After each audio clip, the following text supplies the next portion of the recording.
Mariana Hugo Silva is an MSc in biomedical engineering from the University of Cumbria, Portugal. She's currently pursuing her PhD with the Marie Curie Fellowship with J&J, University of Limerick, SSPC, and Trinity College Dublin. Her main goal and aim is to develop technologies for the production of new pharmaceuticals to substitute daily pills as an injection that can last for months. And the idea is that you improve people's quality of life. And that's a little bit of what Mariana is going to be talking about as well. So Mariana, over to you. Thank you much. Thank you so much, Martin, for such nice introduction. So I will start presenting myself now and my talk. So my name is Mariana. I'm 27 years old, and I'm from Coimbra, Portugal. So beach, food, Cristiano Ronaldo, and good weather. And actually, when I was younger, what I wanted to really be was a pediatrician without borders. But as soon as I started to grow older, I realized that I couldn't stand actually seeing children suffering. So there was kind of a phase where I wanted to be an archaeologist because of Indiana Jones and that kind of thing. But then I decided to become pharmaceutical scientist, because then at least I could help the people that are helping patients to get better.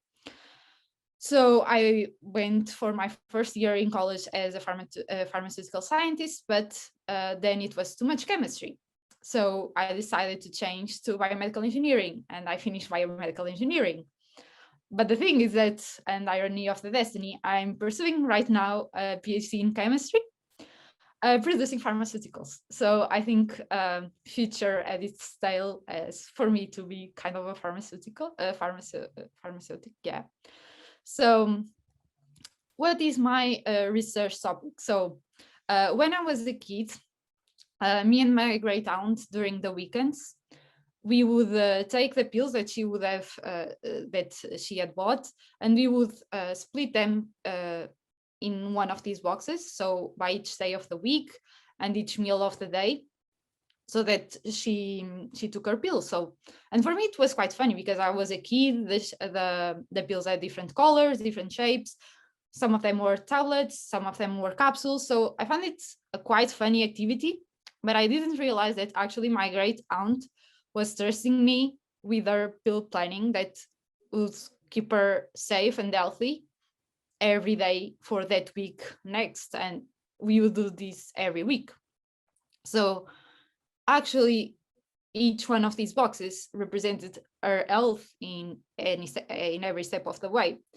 So actually, my project plans to give a solution to this. So I aim to produce long-acting injectables. And what are these? These are injections that you take, and instead of taking a pill every day for controlling a certain disease, these will control that disease for a certain period of time that can go from weeks to 6 months. So you might be wondering how these long-acting injectables are produced. So there are two main fabrication methods. That's the top-down approach. That's what you see on your left side of the screen.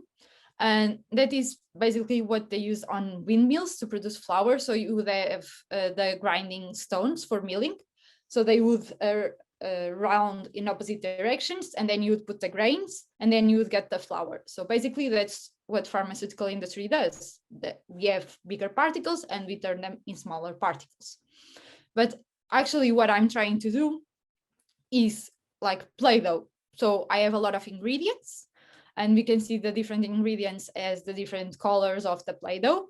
And I add a little bit of yellow Play-Doh with a little bit of red. That might be something that might help the yellow to behave better or have a better structure or something that I'm aiming for.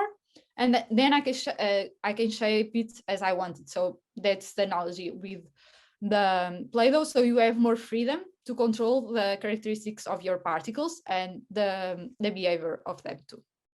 So for what these long-acting injectables can be used for chronic diseases, so all the diseases that imply that you have to take a pill like every day. So heart disease, cancer, chronic lung disease, stroke, Alzheimer's disease, diabetes, among others.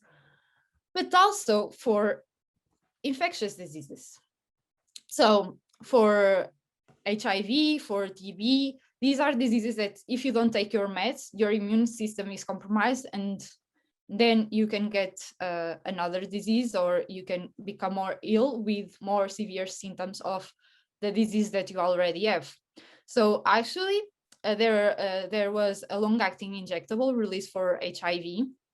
And when we asked the people what was the best thing about receiving the long-acting injectable instead of taking the daily pill, what they said is it was not, at least I don't have to remember to take the pill every day, or at least now I can have more freedom, or something like that.